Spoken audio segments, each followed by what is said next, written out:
Wait, okay, so you have to settle something for us. Our it's a pretty it's so far it's pretty one-sided debate. Okay. But what it is. There was a very antagonistic look just shared, by the way, for people who can't see. So you've got the Harry Potter books, and you got the Harry Potter films. Which would you say is more important? The books. Thank you, Josh. It's not even like, why Josh, are we even thank you. asking that question? Josh, thank you. This isn't even like this shouldn't even be a question. Thank you. You should have your podcast stripped from you. The movies are great, but they are approximations of the books. The amount that's actually left out of the movies. What do you say to the illiterate man? What do you say to R. Kelly, who's in prison right now, can't read, but he could Does just he watch? not have access to Audible? In prison? Probably not. Well, I love that they're like, That's on him. You can't have That's Audible, on him. but you can have this DVD collection.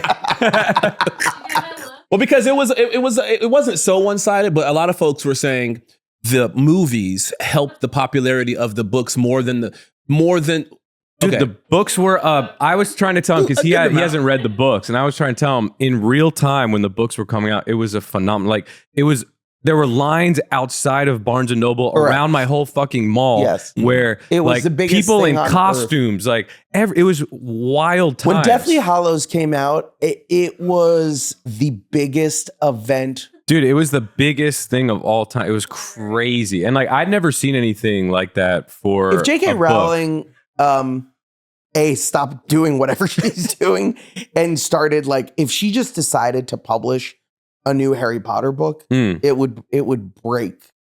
Dude, I have the entire series signed by her because I would go to that Barnes. Her press tour, she would stop by my local They're mall. masterpieces. I get it. Because you guys... I feel like you don't. Like I get it. This isn't like this is like saying you've got COVID. I get it, but there's no but. You've got it or you don't. Like there's no like negotiating the result. Like what are we talking about here? But I would say this. The only reason why I'm interested in reading the books is because I saw the movie. I thought that was cool. Yeah, but couldn't you say that about anything that you like? No. Okay, Lord of the Rings. Mm-hmm. Yeah.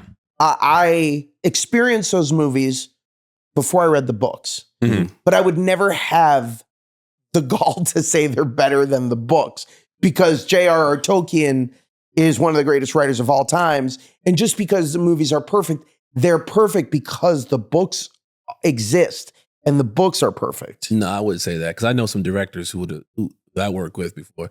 If you made them direct Lord of the Rings, that would have been some straight to Tubi bullshit. Okay. Oh, 100%. It also takes a great director. 100%. Yeah, no. Shout out Peter like, Jackson. It's very hard to, I would say the strangest example of this is Game of Thrones. Like there's not another example of a show finishing the story or a movie finishing the story before the books, right? I see. Where you're just like, okay, so that you can have a debate because it doesn't exist, right? There's like this empty sort of where is the story going? Mm-hmm. And that last season of Game of Thrones, I mean, we don't have to be on record saying, but they didn't have the precursor of the book. Yeah. And I mean, just public opinion. It's tough. People didn't enjoy it. People didn't like it. My problem with it wasn't the story choices. My problem with it is it felt like it was rushed. Like it was a everybody rush was job. like, we got to be done. Yeah. It was so 100%. rushed. Wasn't there like coffee cups and shots and shit like There that? were coffee cups and shots. Water but it was bottles. more like, It was like, oh, this is a complete rush job. I honestly think that like the biggest problem I had with that season of TV is that the brilliance of that show is everything took effort. Meaning, in order to get from point A to point Z, in many cases, it took 5 or 6 seasons. And then in that final season, people are like Ubering to like through Westeros. They're just like, I'm going to run the length of where people have taken years to get to. Yeah. I'm going to do it in 2 episodes. Yeah. And that, I was just like, I don't get this. Yeah, and that was disappointing for Game of Thrones fans because I feel like there was probably an open checkbook for that last season, and they just came back and were like, oh, we're going to do, what was it, 6 episodes or 8 episodes? Whatever. But I still will say it's worth the frustration because the rest of that series Oh no, it's unreal. is one of the greatest things to ever exist. Oh yeah, It changed TV forever, and it is a masterclass. Game of Thrones is is right up there at the top. Same. Sopranos it's easily is top number 10. Sopranos.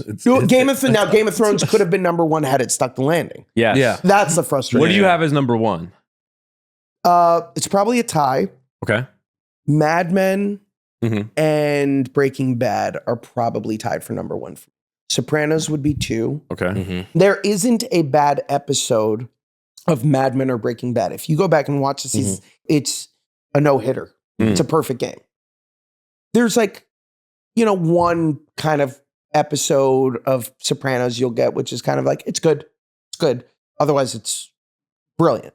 The Wire. I'm going. What are you throwing in there? Breaking Bad Yeah. at the top for me, and I would say I'm trying not to include sitcoms, but I kind of have to. Seinfeld. Yeah, I grew up on Martin, and Martin's great. to this day. Like every time I put it on, I watch it, I'm in tears laughing at how ridiculous that show is. So I'm gonna go Martin. There's a heartbreaking one in there because honestly, you have to separate it. But Cosby Show was a perfect show. Oh yeah, with a very, yeah. very imperfect lead. And it's like, what do you do with that show now? yeah. It's like, I said we keep watching them. Get those other actors residual. Yeah. they should be paid That's for how true. great that is. I gotta throw season 1 and season 2 of Prison Break in there. Shout out Michael Schofield, Lincoln Burrows. coming back. It's coming back. I am so excited. Prison dude. Break's coming back. Season 1 and 2 of Prison Break are unreal. Like if you haven't watched it, guys, go back and Golden watch. Girls? It's unreal. I would even put Entourage up there for me. I didn't know anything about. Perfect show. Well, here's why I put it Did up you there. watch Here's why I put Entourage it up all the way through? there. Yeah. Here's why I put it up there. This is here's as why- problematic as your Harry Potter take. No, here's why I put Entourage up there. It's because I wanted to be in this business, right? Yeah, As a kid, I'm an actor. I didn't know anything about it. Mm-hmm. So it gave me an inside look at a weird scope of it, which wasn't accurate. It wasn't, it's to tell it's heightened reality, I guess. But I would look at certain things and I would go, oh, he actually has. So I guess there is a guy who would like be his boy who would handle certain things for him. And I didn't realize that. Or there is a person who, who's in his circle who isn't quite the talented person as he is. So it's his brother and he's just happy to be along the ride and it's their relationship and the ups and downs of how you deal with your manager, your agent, your publicist. It's all heightened. But when I was a kid, I looked at it like I was watching Lifestyles of the Rich and Famous. I was like, Jesus, this is super fucking cool. And then all the celebrity cameos, my favorite athletes would be on the show. And I'm like, oh shit, this person's in that episode. That's pretty dope. Obviously, when I get a little bit older and I start experiencing the life or the business and I go, but looking back, the nostalgia of it all. It was fun. Love that show. The intro song when they would pull up in that car. It's a problem to me that you said Entourage before Cheers or I Love Lucy. Like Entourage is Entourage is good. When it was first going, great. Mm.